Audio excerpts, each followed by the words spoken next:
बहुत समय से सोच रहे हो किसी नए स्किल को सीखने के लिए, किसी नए काम को करने के लिए, जिम जाने के लिए, सुबह जल्दी उठने के लिए, लेकिन टाइम ही नहीं मिल पा रहा है और उसकी वजह से आप कोई भी नई चीज शुरू ही नहीं कर पा रहे हो। तो आज मैं आपको बताने वाला हूं 5 ऐसे तरीके जिससे आपका 70% से भी ज्यादा समय बचेगा। और पहली और लास्ट ट्रिक तो ऐसी है जिससे आज से ही आपका बहुत सारा समय बचने लगेगा और आप इसे महसूस भी करने लगेंगे। तो शुरू करते हैं। नमस्कार दोस्तों, मैं हूं महेंद्र दोगने, मोटिवेशनल स्पीकर और लाइफ कोच, और आज हम जानने वाले हैं 5 ऐसे तरीके जिससे आपका बहुत सारा समय बचने वाला है। और सबसे पहला जो तरीका मैं बता रहा हूं वो आपको अभी इसी वक्त करके देखना है, और यदि उसे किया तो आपका 50% से भी ज्यादा समय बच जाएगा। सबसे पहले आप अपने मोबाइल फोन में जहां पर ये वीडियो देख रहे हैं उसको थोड़ी देर बंद करने के बाद सेटिंग वाले ऑप्शन में जाइएगा। उसके बाद आपको जाना है नोटिफिकेशन वाले ऑप्शन में, और वहां जाकर देखिएगा कि सारे के सारे एप्लीकेशंस के जो नोटिफिकेशन है वो ऑन होंगे। उसको आपको एक एक करके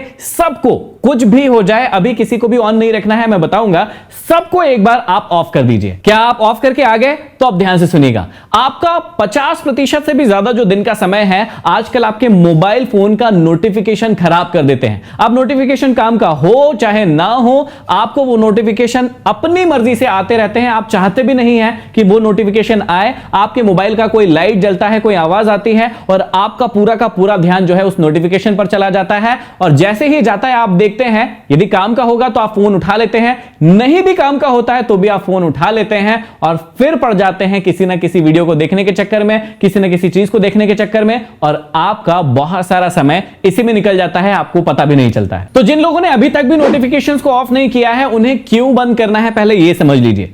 नोटिफिकेशन को बंद इसलिए करना है क्योंकि ये आपका सबसे ज्यादा दिन का जो समय है उसे बर्बाद कर देता है। अब इसे कैसे चेक करेंगे वो भी बता देता हूं। आजकल बहुत सारे मोबाइल फोन में इस प्रकार के डिजिटल वेब लिंक्स आते हैं जहां पर आपको हर चीज डिटेल में दिखाता है कि मोबाइल को आपने कितनी बार उठाया है, दिन भर में कितने घंटे मोबाइल चलाया है, लास्ट टाइम कब उठाया था, और उसके बाद बहुत सारी और डिटेल्स भी बताता है। यदि आपके फोन में भी वो सेटिंग है तो आप फोन में चेक कीजिए कि सुबह से लेकर अभी जब तक ये वीडियो देख रहे हैं तब तक आप कितनी बार फोन को उठा चुके हैं, कितने घंटे अपने फोन पर बिता चुके हैं। ये सारी की सारी जानकारी एक बार चेक कीजिए और मुझे कमेंट बॉक्स में कमेंट करके बताइए कि कितनी देर आप अपना फोन चला चुके हैं। दूसरा सबसे इंपॉर्टेंट है, आपको बंद करना इसलिए है क्योंकि ये आपसे मल्टीटास्किंग करवाता है। अब किसी भी चीज को सीखने के लिए वहां पर फोकस होना बहुत ही ज्यादा जरूरी है। मान लीजिए आप पढ़ाई कर रहे हैं, कोई स्किल सीख रहे हैं, आप सीख रहे हैं लेकिन बीच में आपका नोटिफिकेशन आ गया, फोन बज गया और आप वो काम छोड़कर उस नोटिफिकेशन को देखने के लिए लग गए और उसी में आपका फोकस खो गया। अब होता क्या है,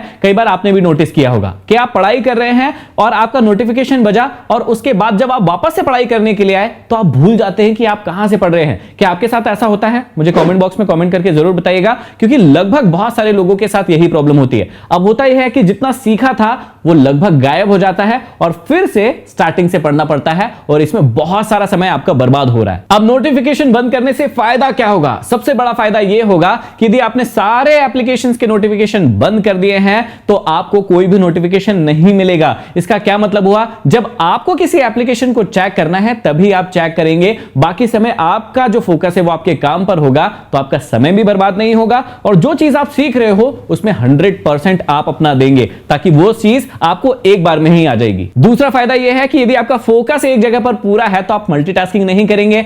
मल्टीटास्किंग नहीं करेंगे तो एक जगह ध्यान रखकर काम करेंगे और काम करेंगे तो आपको 100% रिजल्ट मिलेगा। सबसे बड़ा फायदा कल सुबह से ही दिखना शुरू हो जाएगा कि जहां पर आज आपके फोन के जो वेब लिंक है वहां पर 4 से 5 घंटा, 6 घंटा, 7 घंटा दिखा रहा होगा, वहां पर शाम को, कल शाम को 1 या 2 घंटा ही दिखाएगा यदि आपने सारे नोटिफिकेशंस बंद कर दिए हैं। तो यदि आपने सारे नोटिफिकेशंस बंद कर दिए हैं तो सिर्फ चेक कीजिए कि सबसे इंपॉर्टेंट 1 या 2 एप्लीकेशन कौन से हैं, उनको ही ऑन रखिए, बाकी सबको बंद कर दीजिए। समय बचाने के लिए दूसरी सबसे इंपॉर्टेंट चीज है, आपको ना कहना सीखना पड़ेगा। जितने भी फालतू की चीज है, फालतू के लोग हैं, फालतू के काम है जो आपके टारगेट में, गोल में काम नहीं आ रहे हैं, उनको ना कहना सीखना होगा, जो कि आपको नहीं आता है। अब देखिए, ना नहीं कहने से आपको नुकसान क्या क्या होते हैं। अब सबसे पहले देखिए कि आप ना कह क्यों नहीं पाते हैं। सबसे पहला, आप ना नहीं कह पाते हैं क्योंकि आपको अंदर से गिल्ट फील आता है कि यार मैं सामने वाले व्यक्ति को कैसे ना कह सकता हूं। लेकिन इस गिल्ट फील के कारण आपका कितना सारा समय बर्बाद हो जाता है, इसे आप कभी नहीं सोचते हैं। किसी ने भी कह दिया कि चलो पिकनिक चलते हैं, आप उठ के चल देते हैं। किसी ने भी कहा चलो घूम के आते हैं, आप घूमने के लिए चले जाते हैं। आपका मार्केट में काम होता भी नहीं है, आपको कुछ लेना भी नहीं है, लेकिन किसी ने कहा कि आप फ्री हो, आपने कहा हाँ मुझे तो कोई काम है नहीं, तो आप उसके पीछे पीछे मार्केट भी चले जाते हो। और ऐसा होता है कि नहीं होता है, आप मुझे कमेंट करके बताओ। ऐसा होता है ना, और इसी में आपका सबसे ज्यादा समय बर्बाद हो जाता है कि आप सोचते हो 15 से 20 मिनट में आ जाऊंगा, लेकिन 15-20 मिनट नहीं, आपके 2-3 घंटे कब निकल जाते हैं आपको पता भी नहीं चलता है। फिर आप ना इसलिए भी नहीं कह पाते हो क्योंकि आज आप उसके साथ बाजार जा रहे हो, कल वो आपके साथ जाएगा, ऐसा आपको लगता है, लेकिन अगली बार होता यह है कि जब आपको काम आता है तो कोई भी काम आपके नहीं आता है। ऐसा होता है ना, तो मुझे कमेंट बॉक्स में कमेंट करके बताओ कि आपके साथ भी ऐसा होता है या नहीं। इसलिए ऐसा ना सोचो, अपने ऊपर अपना भरोसा रखो, जब आपको काम लगेगा तो आप अकेले जाके भी उस काम को कर सकते हैं। सिर्फ इसलिए कि अगली बार वो आपको काम आएगा, आप गिल्ट फील कर रहे हैं, तो ऐसा मत कीजिए। और सबसे बड़ा कारण ये होता है ना कहने का कि भैया सामने वाला मेरे बारे में क्या सोचेगा यदि मैं उसे ना बोल दूंगा तो। और कई लोग इसी भाव के कारण ना बोल ही नहीं पाते हैं और हर चीज में हाँ बोल देते हैं और फिर बाद में फंस जाते हैं और सोचते भी रहते हैं मन ही मन में कि यार इस व्यक्ति को मैंने क्यों हाँ बोल दिया, मुझे तो ना बोलना चाहिए था, लेकिन फिर भी वहां से नहीं सीखते हैं, अगली बार फिर से किसी व्यक्ति को हाँ बोल देते हैं। तो ना बोलने से फायदे क्या क्या होंगे उसे समझ लीजिए। यदि आपने ना बोलना सीख लिया तो सबसे पहले तो आपकी इज्जत बढ़ना शुरू हो जाएगी। देखिए हर बार जो व्यक्ति हाँ बोलता है ना, उसकी कभी भी इज्जत नहीं होती है और कोई भी व्यक्ति उसके लिए मन में यही भाव लेके आता है कि ये तो हमेशा फालतू बैठा रहता है, इसके पास तो कोई भी काम नहीं है, इसलिए इसे ही ले चलिए। और एक फालतूपन का भाव आपके लिए हर व्यक्ति के मन में आ जाता है। तो जैसे ही आप ना बोलना शुरू करते हैं, व्यक्ति के अंदर आपकी इज्जत होना शुरू हो जाती है। इसके बाद क्या होगा कि वो फालतू के कामों के लिए आपको कभी भी ले जाने के लिए नहीं कहेगा। जब कोई इंपॉर्टेंट काम होगा तभी आपको याद करेगा। दूसरा फायदा यह होगा कि अब आपका टाइम फालतू का नहीं होगा, वैल्यू वाला होगा। तो जहां वैल्यू वाली चीजें होंगी वहां आपको जाना भी चाहिए, जाना भी है, और आपकी इसी प्रकार से कद्र भी बढ़ेगी। तीसरा सबसे बड़ा फायदा यह है कि आपका पूरा का पूरा दिन भी बच जाएगा। इसे एक एग्जांपल से समझिए।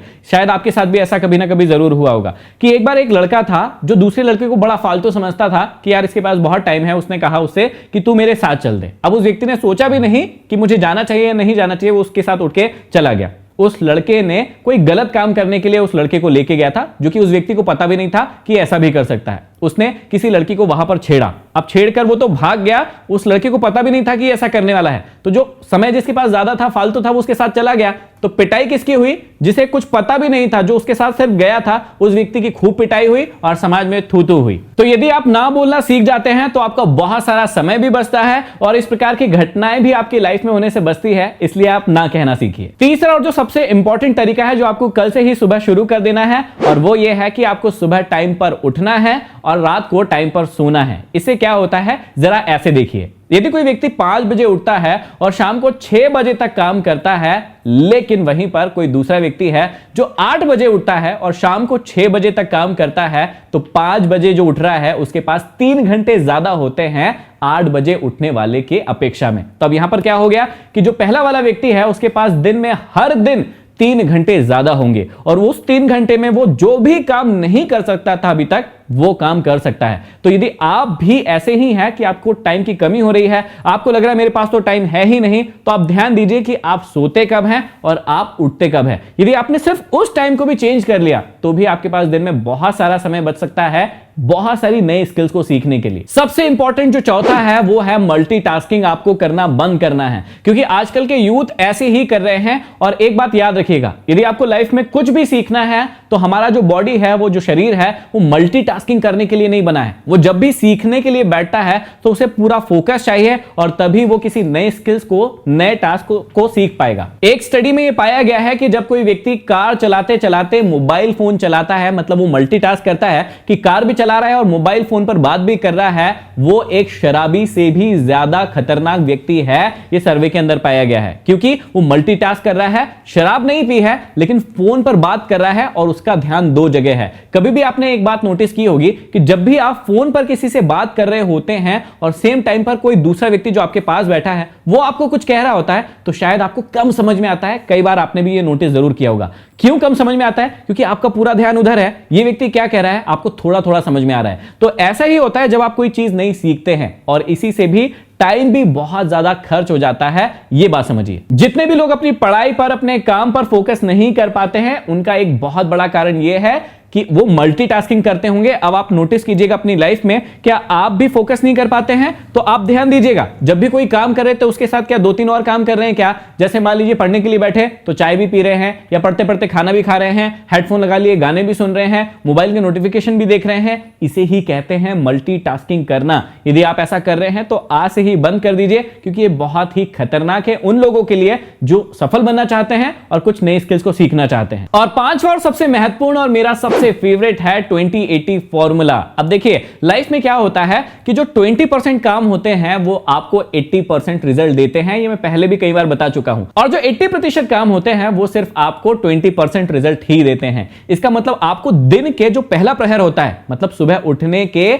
बाद 10 या 11 बजे तक अपने उन महत्वपूर्ण कामों को पहले कर लेना चाहिए जो कि आपको लगता है 20% है, लेकिन इनसे मुझे 80% रिजल्ट मिलने वाला है। जैसे मान लीजिए कि आपको गेहूं पिसवाने के लिए जाना है, तो आपको वो काम कब करना चाहिए? यदि घर पर आटा है तो उसको थोड़ा सा बाद में कर लेना चाहिए, लेकिन आपको लगता है कि मेरा टेस्ट है, मुझे पढ़ाई करना है, वो ज्यादा इंपॉर्टेंट है, तो उसे आपको पहले कर लेना चाहिए, क्योंकि उससे आपको ज्यादा सीखने को मिलेगा। लेकिन मान लीजिए कि आपके घर आटा है ही नहीं, भोजन नहीं बन सकता है, तो अब वो जो गेहूं पिसाने वाला काम है वो कब आ जाएगा? आपके 20% काम में, क्योंकि आपको उससे भोजन मिलने वाला है। तो इस प्रकार से आप कैटेगरी बना लीजिए कि कौन से 20% ऐसे काम हैं जो आपको 80% रिजल्ट देने वाले हैं, उनको पहले कर लीजिए, और कौन से ऐसे 80% काम हैं जो आपको सिर्फ 20% रिजल्ट देंगे, उन्हें अपने दिन के दूसरे प्रहर या शाम के लिए रख लीजिए। जैसे मान लीजिए आपको मोबाइल फोन चलाना है, टीवी देखना है, मूवी देखना है, तो आप सुबह से उठ के मूवी मत देखिए, आप शाम को जो समय बचता है आपके पास उसमें मूवी देखिए, क्योंकि आपका समय भी बचेगा और आपके इंपॉर्टेंट काम भी खत्म हो जाएंगे। तो समय को बचाने वाली ये 5 जो तरीके हैं वो आपको कैसे लगे मुझे कमेंट बॉक्स में कमेंट करके जरूर बताइए,